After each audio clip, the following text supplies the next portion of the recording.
sinabi natin cover, naka-conceal ka sa kalaban, hindi ka nakikita ng kalaban, at pag pumutok siya ng baril, hindi ka tatamaan kasi maganda yung cover mo. Example, malaking puno, sa bato, o kung mayroon diyang kuweba, cover. Itong concealment ay hindi ka nakikita ng kalaban, nakatago ka.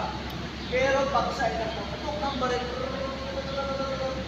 tatamaan ka. Kasi nagtago ka lang sa mga damuhan. Nagtago ka lang sa maliliit na puno. Nagtago ka lang sa mga maisan. Ang suot namin na ito, example is camouflage. Camouflage.